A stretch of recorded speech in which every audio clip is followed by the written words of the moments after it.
Hello and welcome to PocketWatch, where we deep dive on the best and worst film and TV the universe has to offer. I am Stephanie Bendixson, and this episode we are tearing down the walls of episode 5 of the Disney Plus series WandaVision. I'm joined, as always, by Nick Richardson and Will Yates. At only 72 hours old, he appears rapidly aged to at least 21 years. It's Will. It's me. I'm a baby. And Nick, as the only parent on the team, I'll be looking to you for fatherly insights from this episode. Can you deliver? I wish I could make my kids shut up by making them 30. I can't. But then you'd miss the glory of teenage years, which I bet you're so looking forward to. Can't wait. Of course, we do this every episode, but spoiler warning, we're going to be talking about episode 5 of WandaVision and potentially reference things that came before it.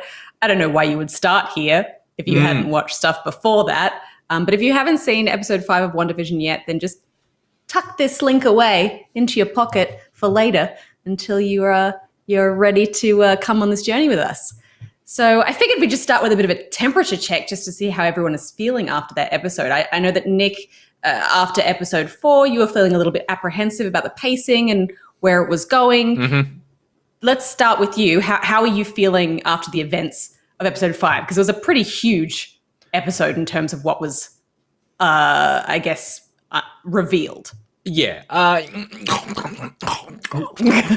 This is me eating my words. I really loved this episode. I think it's probably the best episode out of all the episodes we've had, even though I would say episode 1 is my favorite, but I think that's more from novelty and shock of seeing something like this. But I think in terms of the structure, the storytelling, this was my favorite episode. The only thing I'm a little lukewarm on, I think, is the thing that everybody is freaking out about at the end of the episode. We'll get to that. But overall, really loved the episode. Yeah. What about you, Will? What's your general hype level after watching what we just saw? Yeah, this gave me like the best of both worlds. Like it got back into the fun of playing in those tropes, but then also in the real world, all the crazy Marvel shenanigans, and then just managed to blend them all constantly. And just, the way they twist the sitcom tropes in this is what really like just got me glued to the TV. It was really good fun. Yeah, I feel like episode 4 felt like it just went really quickly. It felt really short, like not enough happened. Mm-hmm. And this episode, I kept being surprised that it was still going, because I felt like we just got so much given to us in terms of the sitcom world and Vision's kind of realization of things, and then all the stuff that was happening on the outside as well. It felt really meaty, and we'll get to that thing at the end. The big meaty thing.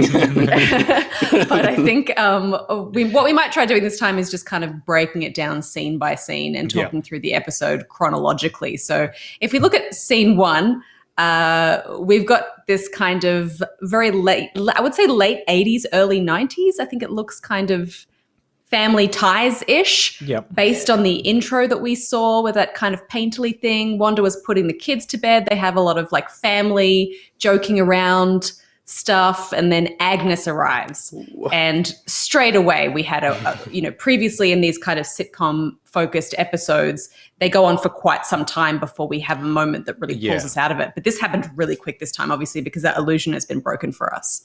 I really liked that they doubled down on that and went, actually, we're not going to pretend like things were the way they were pre-episode 4 for the viewer.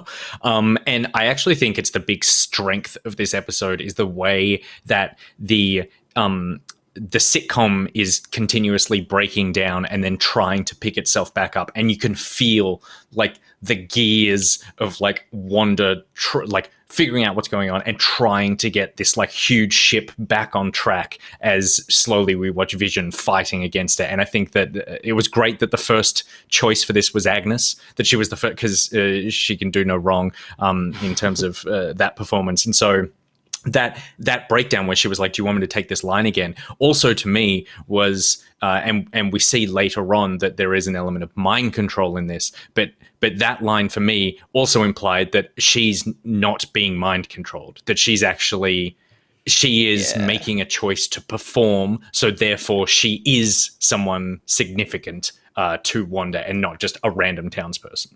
It's so true, because I remember being confused in that moment, because I was like, the way we've seen this mind control thing work is that people are kind of prisoners there and not acting of their own volition. But for her to effectively stop the scene and say, should I take that again, as if she were an actor on a soundstage, was kind of weird. But then I guess it ties back into the previous episodes where she stopped other characters from saying things, because she's all about maintaining the illusion and helping Wanda guide this weird ship in whatever direction it's going. I liked it. What did you think, Will?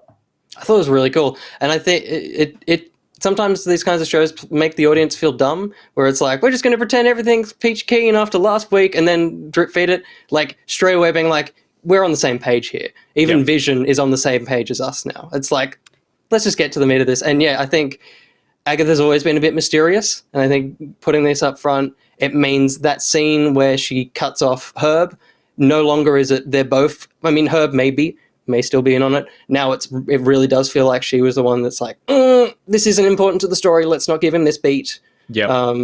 So yeah, I thought it was really fun. Really fun to get in there. I think that the most exciting thing about this episode was Vision seeing through the fourth wall. We're starting to get a sense of, because there's still a big question mark around him and how he exists in this universe.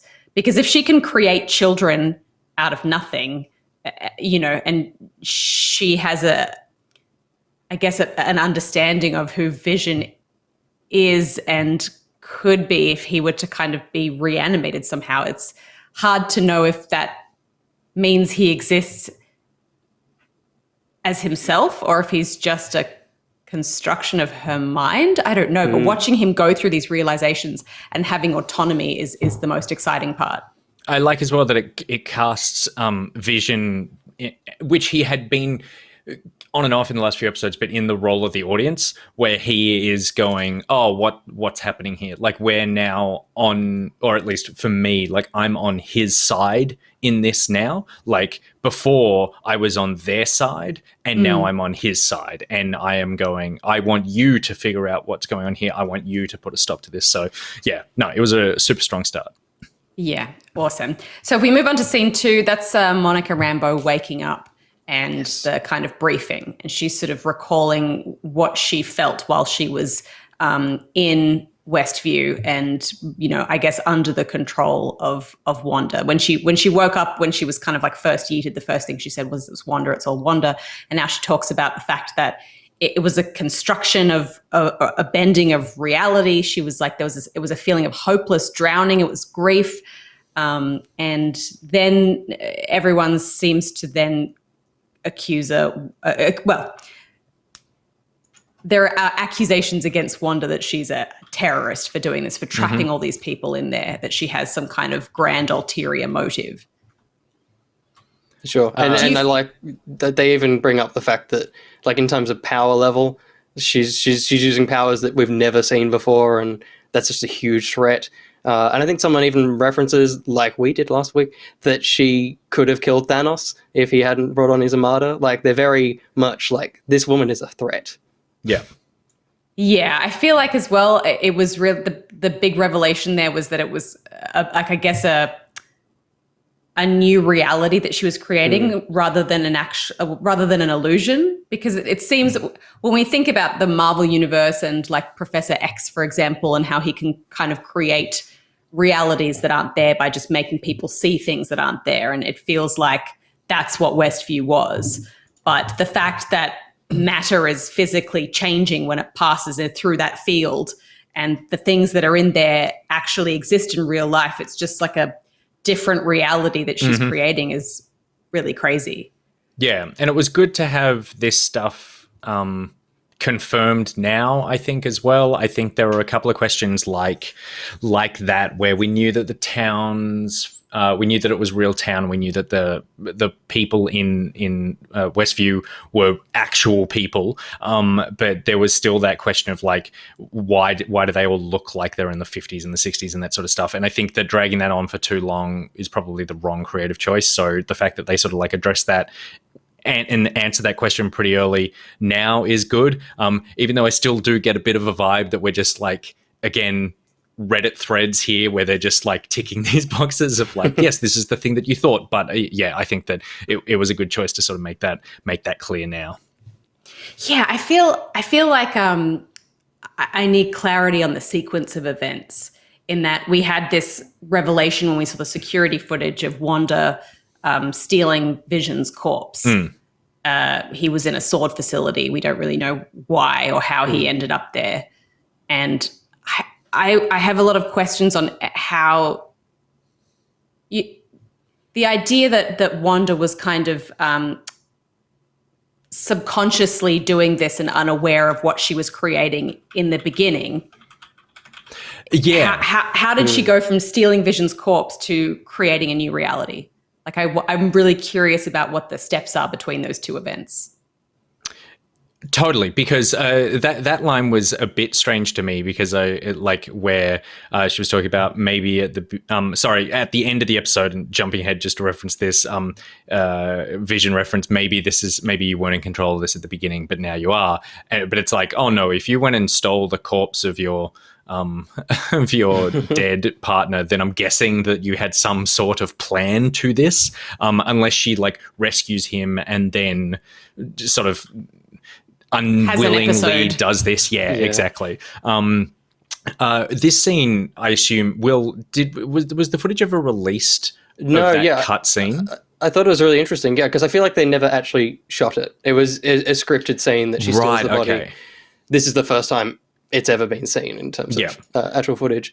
I almost wonder if they want to play a little bit of a game of like news covering the truth here. Like whoever's uncovered this footage for them has chosen these specific moments of Wanda stealing the body to be like, look at her, how bad she is. When in actual fact, maybe down the track we find out the full story is the reason she's stealing the body is for this other, like she's like you say, rescuing Vision from wherever it may be. A little bit of a Scooby-Doo 2 or Scooby-Doo 1 where it's like Coolsville sucks, but that's not what Fred said.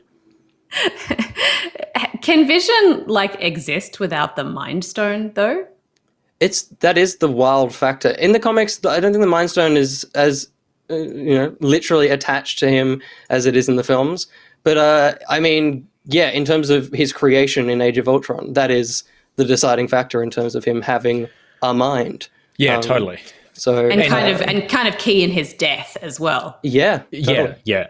And to your point with the timeline, Steph, we don't know the exact details, but we know like Wanda got snapped or blipped, I guess as we're saying now. So she got blipped and disappeared. So when she came back, we assume that they took the body of Vision and they've kept it in storage for years. Yeah. She comes back, I assume, and then the first thing she does is goes and finds the body. So it's at some point in that sort of 2-week period since like Rambeau came back, and then like the 2 or 3 weeks later she's suddenly at Westview. Yeah. So I feel like it's happening in there. So it's like the first she comes back, she's like, where's Vision's body? Go there, snap, take a town, bada boom, bada bing. Yeah. So when they're accusing Wanda of terrorism as well, that's the first kind of Lagos reference we get. And then later on, there's the commercial as well. I had to go back and kind of review a bunch of scenes because I couldn't even remember what happened in Age of Ultron. And I think it was Captain America Civil War that we sort of see Lagos as a location where... Is it's not a location in Sokovia, it's a location in... It's that Lagos is real. Nigeria? Yeah, it's a real place. It was just actually a location. Yeah. A location, right, yeah. Yeah. And that was a location that was significant to Scarlet Witch, but we'll go back to that later on when the commercial comes up. All right, well, let's move on to scene 3. This was kind of cool because we have Vision becoming aware of weird kind of coincidences that are happening, and then we see the kids just age up to 10. Yeah. And the reason for that is because Agnes comes over with the doghouse. The puppy has appeared.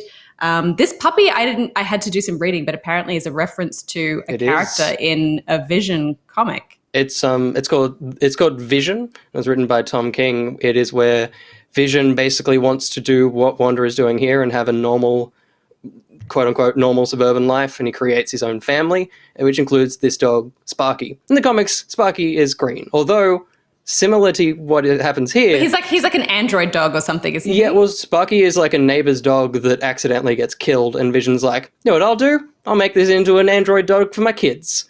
Which could happen here. Who knows where? He said he buried it, but maybe he's kept it somewhere to fix the dog. I don't know. And that comic was the show is not like a translation of that comic, an adaptation, of that comic, but it is like it heavily referenced. For sure. Yes. I mean, Vision wears the same shirt in one of the episodes. Yeah. You know, there's some references. I mean, we're seeing the same shirts from comics to TV shows. It's amazing. Can't write this stuff. This is also where like Agnes. She did when the kids went from, when Wanda was pregnant straight away, and then the kids go from 0 to 5, but she is willfully ignoring or turning a blind eye to the fact that the kids are aging up. There's a theory that I'd seen about that, which about this sort of like aging up thing, which Steph, I think you know about as well. Yeah, well, I feel like what we see later on with the dog and the kind of very short journey that the dog goes on in this episode, which serves as this kind of wonderful metaphor for what's happening with Wanda and Vision, you know, that she gives this whole speech to the kids about like, you know, later on about having to accept that death is a part of life that you have to accept, and which is absolutely not what she's doing. You know, these are all big moments that are causing these kids to kind of accelerate in age. And there's a moment when that death happens that they look at each other like they're going to age themselves up again. And she says, don't age yourselves up. And then, there's a theory, I think, that Agnes is forcing reasons for them to age quickly to prepare them for Will. For Mephisto? Not Will. For Mephisto. It's not me. I'm good. I'll get to kids the natural way. It's fine. I'll wait. But yeah, it's possible. It's they keep dropping those references. I mean, later on when there's a big red force field, I was waiting for just a big red head to appear. It's also obviously early on. I think Ep 2, everyone chants for the children. Yeah. So there's been constant references to children throughout this. Like, Agnes's main goal from episode 1 to now has been children related. She arrives at the house. She's like, hey, Setling, how's the thing? Here's how to have a romantic night with your husband. Totally. Do you have kids? Yeah. It's like she has been prepping these kids from F1. She's been pushing the baby idea the whole time. And then obviously the whole and I stand hard for this theory that her husband is Mephisto. I still think there's too many weird little subtle drops there for that not to be something that will pay off. And then Mephisto has a background with the twins as well in the comics, where in the comics when Scarlet Witch has the kids, she doesn't actually have Vision. She sort of makes them from magic, but she makes them from magic using a piece of Mephisto's sort of soul magic. So then you've basically got the devil entwined in the birth of your children, which I don't know if you've seen Rosemary's Baby or any movie about that, but it rarely ends well. So that's an interesting little, because Agnes seems to be the catalyst for all these things, for these a couple of these age jumps. So when we sort of think about the kids being prepared for Mephisto, we mean like as the Antichrist to do their bidding or something. Yeah. Okay. That's crazy. That's crazy. If we move on to scene 4, that's when we're kind of like talking about the hex and the idea that everything might look fake in a TV land and that it's an illusion, but it's actually just a reality that Wanda is creating, which is insane. So because that was my kind of question initially when I was like, oh, these people are all just being puppeted as characters in this world. I don't know how Vision exists. And then when the babies arrived, I was like, are the babies being played by little children that are just, how did they exist? And now it's kind of this thing that she's just, manifested them out of nothing. So that's kind of crazy as we get that revelation. And it also makes me think that part of where we could be heading is that this becomes, I imagine it's quite exhausting to maintain this level of reality bending for Wanda. And I feel like the more and more that people like S.W.O.R.D is trying to get in there, and the more she needs to maintain this illusion, it could be going towards this idea of like some sort of dangerous meltdown of reality because she is becoming so exhausted or overworked or overdriven or something to sort of maintain it. But yeah, I like that thing that when you go through there, this is not like, it's not just an illusion. All of this is genuinely happening, which still makes me think, what the fuck are the credits on the screen? Like, what? I don't know. Just like, they just appear in front of you when you're standing in the kitchen? Yeah. I think that's something that she pushes out as part of the broadcast. So it's almost like not only is she creating this reality, but she's creating a edited broadcast of it. For some reason.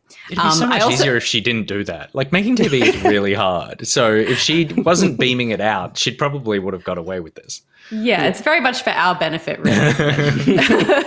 I liked the scene where they were shooting the 70s pants, where they come to the realization that, like, you know, things do transform when they pass through that field into Westview. But then the idea comes to Monica that what if we put something through that is consistent with the timeline and doesn't need to be changed? And they managed to get an 80s drone through, which angers Wanda a lot. But that kind of seems like a loophole that will be exploited in future if they are able to send in things that are like, you know, of the time and they don't become transformed as a result. Send in Dolph Lundgren and see what happens.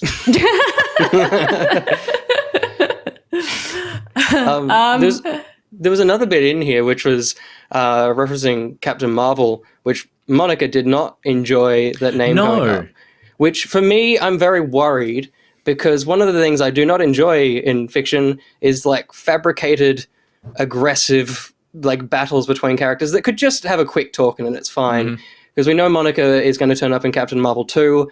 I don't want this feud to kind of be a plot point of that film that she has to break through. Because obviously it's referencing her mother who passed away in the blip, that maybe she's kind of holding Carol Danvers, Captain Marvel, slightly responsible for that, which just doesn't seem logical, but definitely feels like a very like fiction problem that they need to pretend to overcome. So I wasn't jazzed at seeing her be a bit abrasive to that, but I guess see where that. I can't think of what other reasons there might be for her to be upset about it. Maybe that she was like a strong figure in her childhood and then maybe she left and wasn't a part of her life. That's even something, and she's a bit sore about that. The way it came across in the show was like they mentioned the words Captain Marvel, and it's literally like she turns around away from camera and is like, it's like, oh, all right. So, I'm clearly supposed to remember that. Yeah, that was very hammy. And I will say just another thing that could possibly lead into a sequel, which is Monica Rambeau in the comics. One of her aliases, her superpower name is Photon. And one of the things she says to attach to, I think, the drone, or she says, add Photon, add this, add that. So that's a bit of a name drop there. And also the fact that early on they try to do body scans on her and there's a lot missing. Could be leading towards. That was weird, wasn't it? Some superpowers. Oh yeah, they just totally brushed over that. And the medical officer was just like a complete pushover. She was just like, "Oh, we need to take these scans again. There's nothing on them," and she's like, "That's fine. We don't need to do that." And she's like, "Okay." Totally. Like it's like do not go back to her for a checkup. Like she has no idea what she's doing. Not at all. Amazing. Okay. If we move to scene 5, this is kind of interesting because I guess it depends how literally we're taking the inspirations from existing TV shows. And Family Ties was like the obvious inspiration for this episode, which ran until 89. But they had the internet in this episode. They're sending an email. There's a whole thing about that with Norm, which was not publicly available to people until 1991. So I don't know if that's like significant in any way, or if that's just something that they're like, we're loosely placing it in this time frame. That's how I felt about then. Yeah, that they kind of just mashed together. Basically, they're kind of decade hopping more than they are sort of like year by year. So I kind of took it like that as well. But this did have, like, I think the casting in the show is phenomenal. The acting is great. Catherine Hahn, I mention over and over again as being my favorite person on the show, but overtaken by the performance of the guy who played Norm in this one when Vision... Abhilash Tandon, I think his name is. Great name as well. When Vision sort of breaks through and releases him for a moment. And then at the end when he's like, make her stop, help me. And then he snaps back into it. And then he goes straight back into the smiley thing. It's like, we've seen that kind of thing before, but it was just it was 100% change. It was so effective and unsettling in that moment. He did such a good job. I agree. And and again, like, I think this could be leaning more for me towards the idea that Wanda turns into a villain at the end of this, because this is not just like this was not just when he came back to his consciousness for a moment. He wasn't going, "Oh, where am I? Oh, goodness, what day is it?" He was literally like, "It hurts. Make it stop. Like, I'm in pain. This is awful. I'm terrified. I don't know what's going on." Which, you know, now overlay that across an entire town. Every single person who they talk to is kind of screaming in pain on the inside. That's pretty horrific. It was super important to learn, because until that point, we're kind of just like, oh, people are kind of in some sleepy hypnosis state, acting out this like fun, you know, sitcom world, and they're just when laughing. they go back to their life. Yeah, they're just laughing. But yeah, the kind of the panic and the terror and the pain that he kind of professed in those few moments of freedom that he had, that was really important to learn. And now suddenly, I think all of us, I think we just love Wanda a little bit less. I feel like also there's something about the fact that, I don't know, Vision is getting a grasp of all of these things and trying to understand what's happening with Wanda. I think what you talk about with her being a villain, if we look at the archetype of like the story of witches in the past, the Wicked Witch of the West, it became very fashionable in the last sort of decade to explore the stories of villains and how they got to be the way they are. And it very much seems like they're setting up, you know, Scarlet Witch, you know, that they even reference the fact that she didn't have a fun superhero name at this point. No one has called her anything. She's just been Wanda from Sokovia. But yeah, it's very kind of almost archetypal to have a witch have a story where they're kind of a good person and they just want to help people and they just want to, like, you know, exist in the world and love the person that they want to love. And then they're kind of, you know, screwed over in one way, and then that sets them on a crazy path where they just become all destructive. This is going to make a great musical one day. Yeah. If we move to scene 6, Wanda has a moment where she talks about having a brother but doesn't mention that he's dead. She just says the boys, she just says he's far away from here. She's talking about to her sons. She's saying, you know, you'll always have your brother. He'll always be your brother. And I had a brother. He's far away from here, and that makes me sad, which is kind of a weird moment because we were like, do you mean far away as in like in the realm of the dead? Or do you mean far away like he's existing in another country? Well, he does run pretty far, so you could probably just be like, nip over to the shops in China, and he could probably be very far away. So maybe he just was. Maybe he was just running, having a jog. And it kind of... Sorry.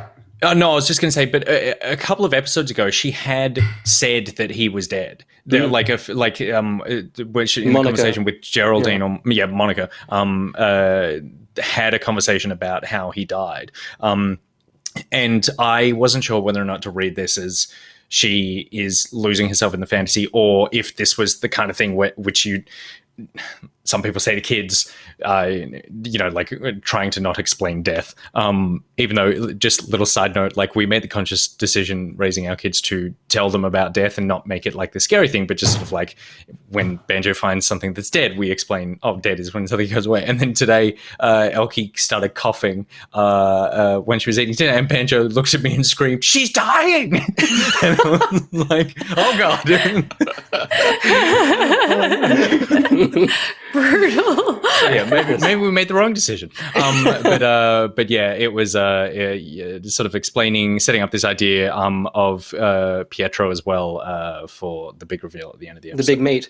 And I will say also, we were kind of discussing how the family and the way the sitcoms kind of worked, it started so happy. And so it's such a simple life. And as you move through the decades, it gets more complicated and there's more complications. And in this, she has to explain a lot more and have more sit-downs, it's the things that happen in Family Ties. But I like that here, it's like she doesn't want to have these conversations. It's like she wants to get back to the easy life. And so she's having that, like, this is how death works, but it's not a confident one. It's like, this is not quite what I wanted to be talking about right now. Totally. Yeah. She's all about kind of moving things on to the kind of funny, witty repartee moments where they can just have like quick quips and the canned laughter and the ahs and all that is, really, really wonderful to watch her kind of almost at odds with the world that she's created. Yeah. And it still doesn't, like, when we think about Agnes finding moments for the kids to accelerate in age, we still don't fully know why Wanda's moving us through the decades so quickly. Because you're right, it does seem like this is a more, like, she may have love for this genre and that's why she's kind of creating it, but it is definitely more complicated for her, and it did seem like it was easier for her when she was back in Bewitched land. Definitely. But I feel like that sort of ties into the idea that she's kind of creating something not of her own understanding or will, and it's kind of a product of grief. But then she kind of straight up breaches the hex and walks out and confronts S.W.O.R.D in the next scene, which was a total moment that I was not expecting. But a great moment for me. I loved that. I loved the strength, the confidence, the sort of like total stay the fuck away from me, and a real sort of like and I have seen some criticism of the show, and we'll see how it lands it, but the idea of like playing on the trope of like a woman grieving turns manic or evil and destructive and that sort of thing, and so we're going to see how they stick that landing. And there is a little bit of the like mother bear here of her coming out like stay the fuck away from my home, but it's like a mother bear who could destroy the entire country. And I loved this coming out there. The only wrench for me that it throws in there is this idea of like how aware is she of everything that's going on, because there's still moments where like earlier on when Agnes was like, do you want me to take that from the top, she like Wanda seemed a little like, oh, what do you mean? Like she seemed a little like, oh, is this real or is this not real? But then she strides out and is like, is this your fucking drone? And is very much like, I know exactly where I am. I read that as like she broke character in front of Vision as well. Right, so it was just like, why would you do that? Space. Yeah. Why? It's whether or not, and Vision has I think one of the most important lines in there where he says, you may not have been aware what you were doing at the start, but you're aware of it now. And like, you can't just use this as a way to kind of deal with whatever's going on. Like, and I need to understand what's happened to me, and I can't remember anything before this, and I'm scared. Yeah. And that was really like, that was a moment where we kind of got a sense of the fact that, even though we still don't understand the timeline of how all this happened, she definitely is now cognizantly aware of what's happening, to the point where she was able to just walk straight out of there and have a conversation with the S.W.O.R.D people. Yeah. We even heard her Sokovian accent in that scene. So she's obviously like switched back into her regular way of speaking and kind of dropped character, as it were. And I also really liked that moment where she put all the guns on Haven. Yeah. That was super cool. Yeah. Cool. And a little bit when she like, kind of does her sort of witchy kind of twisty finger magic stuff, it's like, it looks cool, but nothing is like more terrifying than watching mind control in action. Yeah, totally. Absolutely. And like, to possibly tease towards something that could possibly happen, and I'll say possibly one more time, is they bring up, for the first time in the MCU, we hear her parents' names, which is a big deal because obviously in the comics, I mean, I say obviously, Scarlet Witch and Quicksilver are the children of Magneto. who was obviously one of the big X-Men villains. And this scene for me had a lot of similarities to the first X-Men film where Magneto turns all those guns on the people. So I'm wondering if there are some seeds to possibly being like, you heard those names earlier this episode, but actually, here's the truth. And maybe that shocks her to her core as well. Because she's like, who's this man? I've never seen this man for the past 12 years of these movies. Yeah. And then we had our next sort of commercial break, and everything we've seen from the ads in Wanda's TV show are references to specific things. We've had references to Hydra. We've had references to Stark. This was interesting, and again, I had to go back and watch the scene because I couldn't remember it at all. But Lagos, for when you make a mess you didn't didn't mean to.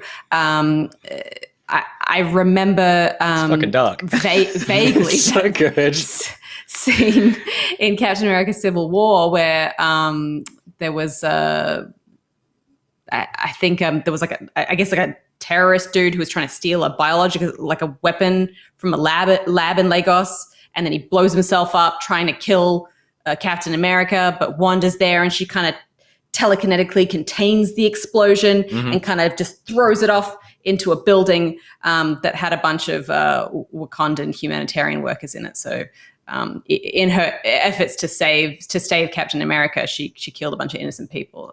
That being the mess you didn't mean to make. Yeah, it's very kind of on the nose, but clever ad in that moment, showing that she's kind of like processing all of these things that maybe she feels guilty about or threatened by, or things from her past, and they're manifesting themselves in the form of ads. Yeah.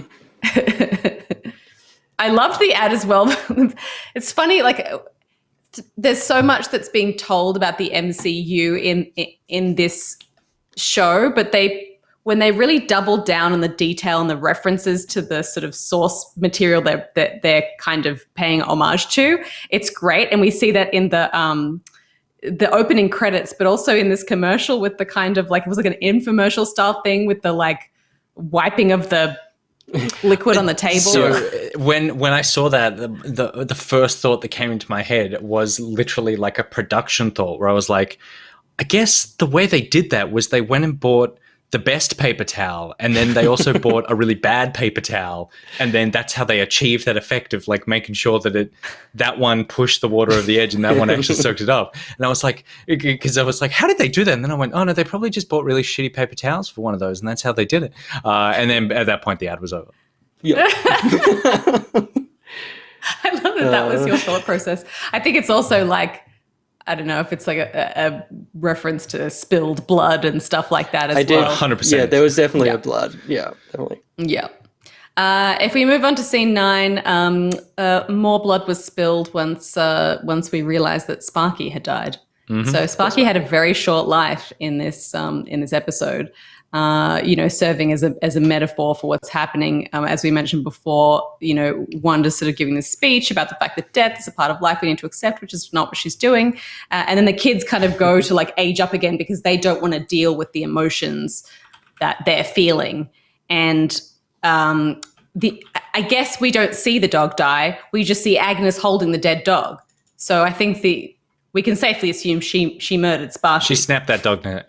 I mean, look, you know who's probably good at killing things? The devil. So her husband probably just had her quick. Yeah. So it totally plays into that theory that she's trying to get these kids to kind of grow up fast, dealing with these huge life lessons. And again, this is like a classic sitcom thing of like, this is how you learn about death. What I liked about this though is she's like, don't age up. Don't run away. Don't run away from the pain. I'm like, well, that's a little rich coming from you. She's basically like, you're a maximum. Totally. We don't age up to run away from pain. We kidnap an entire town of people and have some sort of false reality where we live in an ideal world where everyone's still alive. That's what we do.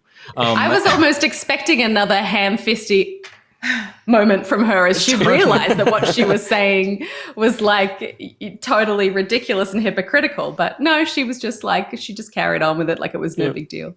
Yeah.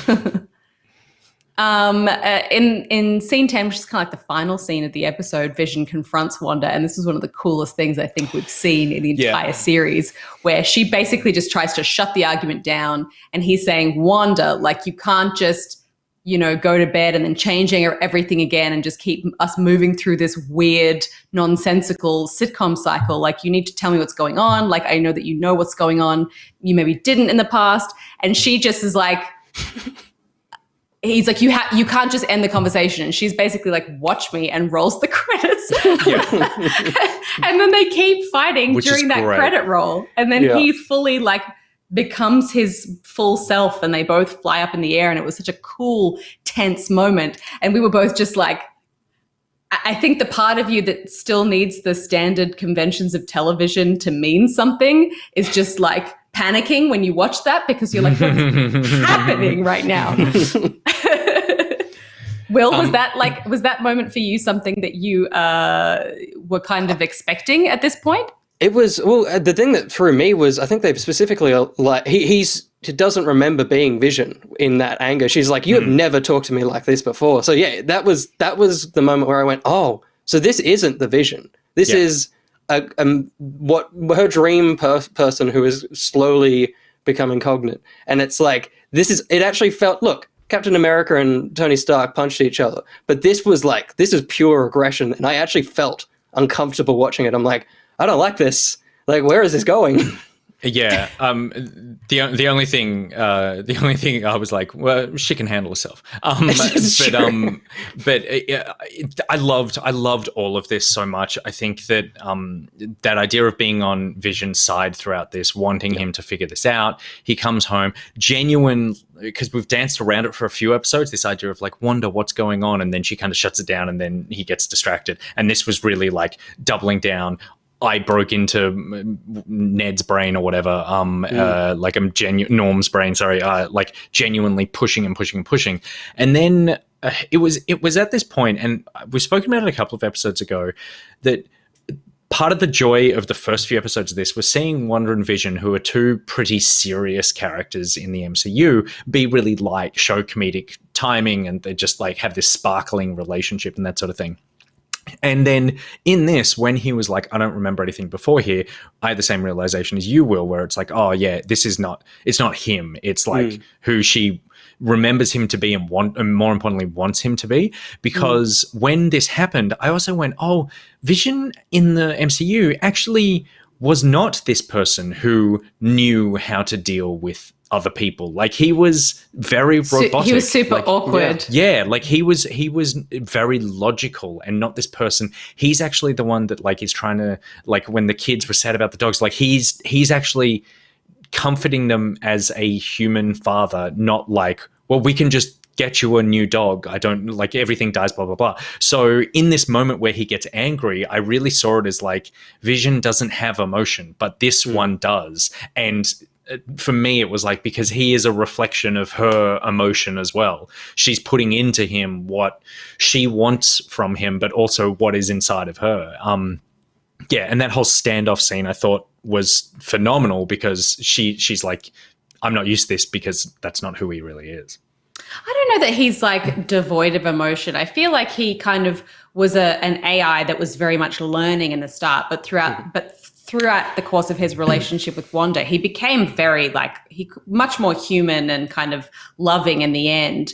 And was like, you know, we should have stayed in bed and all that kind of stuff he would say to her. And then I guess so. Makes it so heartbreaking when she loses him at the end. And she's obviously given him enough self-awareness and self-possession to be able to figure out that what's happening isn't real, because otherwise she would have just made him, I don't know, like constantly blind to it, like and just stoked to be there and happy to go along with it if that was a thing. But it seems like he's just like, he is the version of himself that is capable of like rising above what's happening and seeing the truth. So I don't know. I mean, maybe I'm just projecting because I want Vision to be alive. No, like I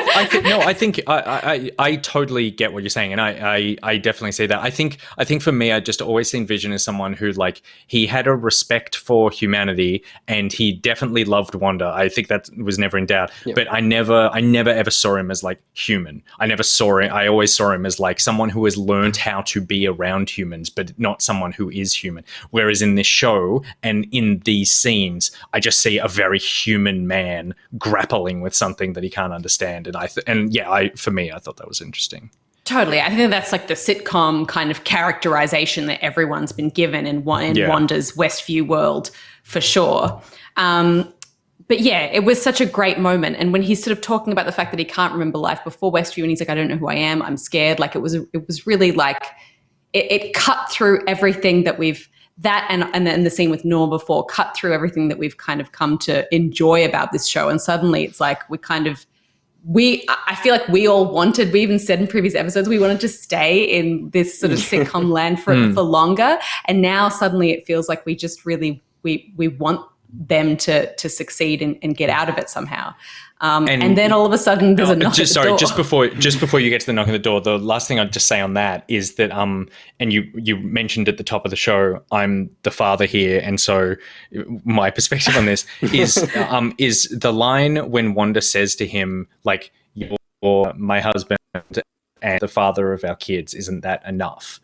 And that line, like, that's often something like, oftentimes that's something that mothers grapple with, the idea of like, oh, my entire life has now become defined by this thing, but that's not entirely who I am. And even though I don't think it's necessarily the biggest point that this show is making, the idea, that line to me was the thing of like, just this perfect family is not, this illusion cannot be maintained by just believing that that is enough for anybody, that you can't just be this person who constantly has this idyllic family life and that's all you need from life. And I just thought that was a really interesting moment where she's like, is this not enough for you? And I think a lot of parents are out there going, yeah, that's like a question you constantly ask yourself, like, who am I now that I have kids? And for all of this, it's like the weight of her illusion cannot withstand. The irony is that, like, she made it so perfect that that's the thing that's starting to make it fall apart. It's too perfect. Yeah. There's nothing else outside of this for anybody in this town. So that's the thing that's starting to let all the cracks sort of show. Yeah, totally. I feel like so conflicted about what's happening because you really empathize with her, I guess, in that. Totally. And at the same time, it's frustrating to watch her be so stubborn about something that is like just toying with people's lives. Yep. And especially when she's giving speeches to her children about accepting the realities of life. Yeah. And then she sort of had mentioned that her brother was dead earlier on. And then, in this episode, she sort of talks about the fact that he's far away, which was a strange change. Maybe less strange when he turned up on her doorstep. But, Will, there was something pretty significant about the version of Pietro that we saw. Do you want to talk about that and how that made you feel? Yeah, this meaty point is very much a different meaty point than we're used to. This is Evan Peters, who was from the Fox universe. And it's a very strange one. They're very... So Evan Peters played Quicksilver, who is the same Pietro... character. Yes. Pietro, but in the X-Men films. Yes, with in the 20th Century Fox. The ones with Jennifer Lawrence and James McAvoy and that whole thing. That realm. So it was Aaron Taylor Johnson who played her brother, who played Elizabeth Olsen's brother in the MCU. In the Age of Ultron for 10 minutes.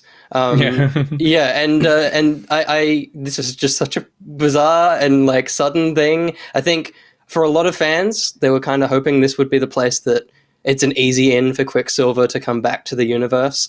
So for a lot of people, it was expected, which is why this moment is played so wonderfully in that you get the reveal of the back of the head where you're like, oh, sick, it's Quicksilver. But then you don't get the face. You cut back out to S.W.O.R.D. And Kat Dennings gives the great realization of, oh, she can recast Pietro. And then it's like, wait, what are we about to see? And then it is a new face. And it's, for me, an interesting thing because I feel like there are definitely two paths they can go on here.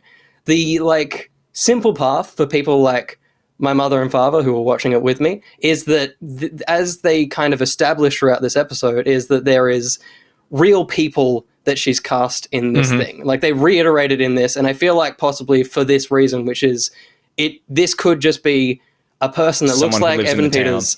Yeah, who she's like, all right, he'll be my brother from now on. But obviously this is a very specific face, and it feels like something they can't just leave at that point.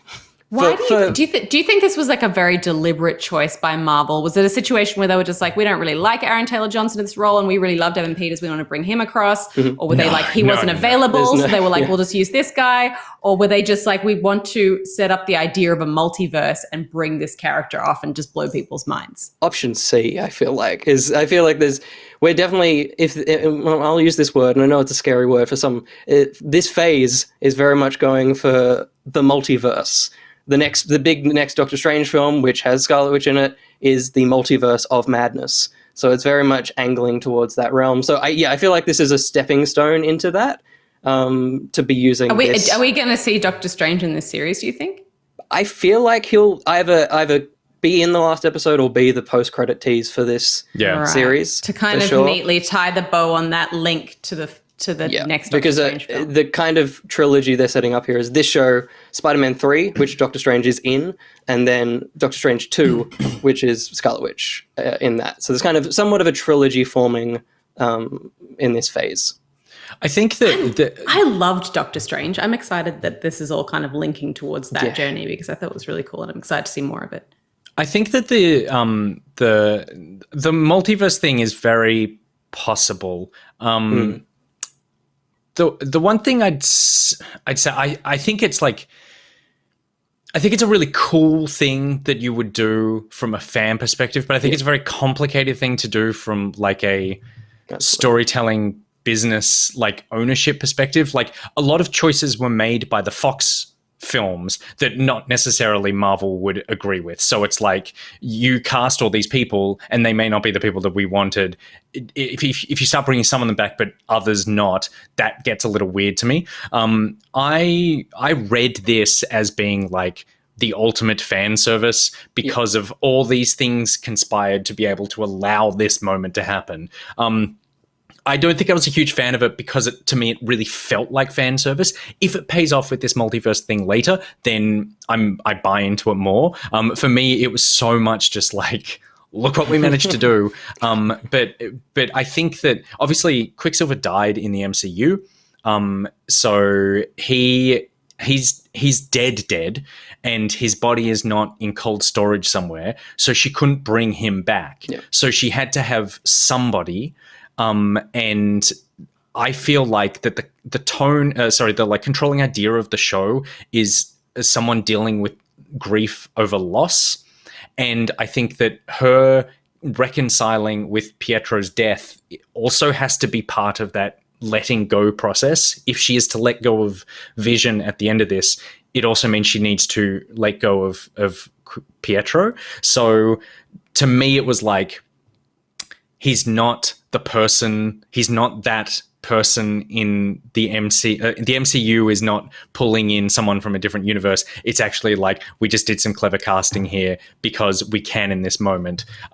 Even I saw someone, in fact, I'll flag Nicrotex in our Discord, said that he watched that reveal with the audio description track turned on, and it said, scene from behind, a man with bleached blonde hair stands on the front step. Wanda stares at the version of Pietro from the X-Men films.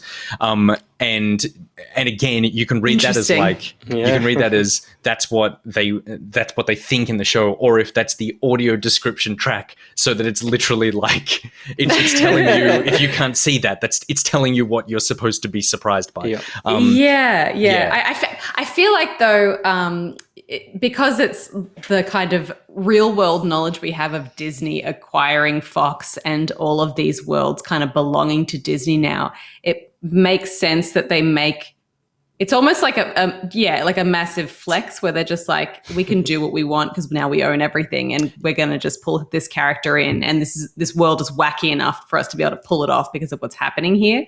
I feel like it will be a multiverse thing because I feel like they want to set up that as a possibility so that they can start messing with those characters and doing different things with them. Maybe for fan service, but maybe just so that they can use all of these kind of properties that they own to the best ability that they can. Yeah, you could very well be right, and if that's the case, then I'm sure they'll do it great because that's generally just what Marvel do. For me, it feels like that's one. It's one step that's like, maybe I just need to let go of the idea that what we're telling here is actually focused on storytelling rather than just constant winking at the camera. And I think that Marvel have 80% of the time done a really good job of telling effective stories, of actually going, you can go into most of these movies and not really know what's going on and you will get it. And I think the thing that I'm pushing a bit against, even though I love this show, the thing I push against the most is imagining if I did not know anything about Marvel coming into this. I think this is one of the properties that is the least willing for me to engage with it without being someone who makes this show and watches this kind of content that we're making and knows all the stuff that's going on. And so when that stuff starts getting put in, I start to feel just a bit like, oh, are you doing this because you can, or are you doing this because it's the best choice? And I'm worried they're just doing it because they can, but we'll see. Totally. I think that's a totally valid point. I don't know if I like the fact that it's something that I have to Google after every episode, all of these kind of references to things and, winks to stuff that has existed before, or if I hate it. And yet we record this show, so it's very self-loathing. Like, there's always going to be a Google. Will, do you have any final thoughts on the episode?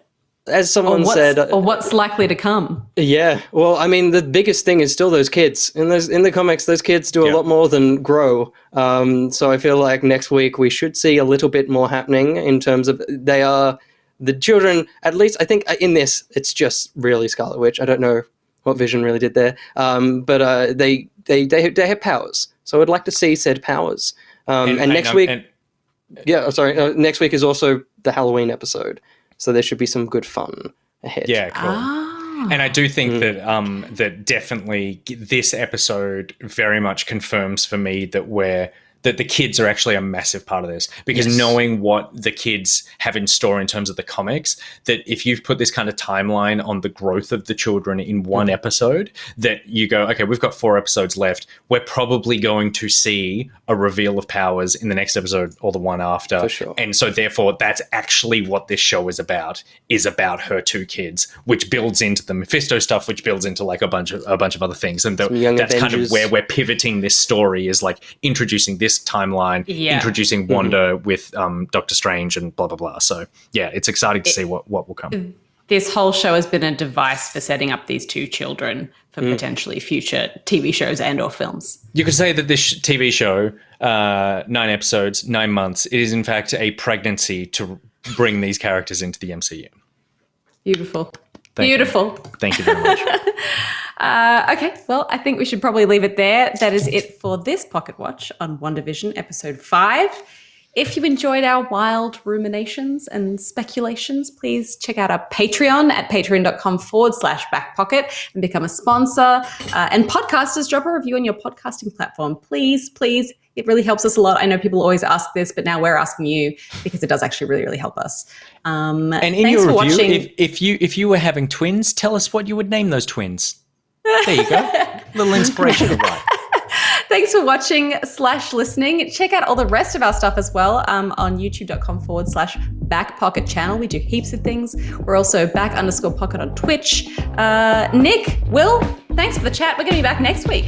Yes, we are. Yes. I can't wait. Bye. Bye.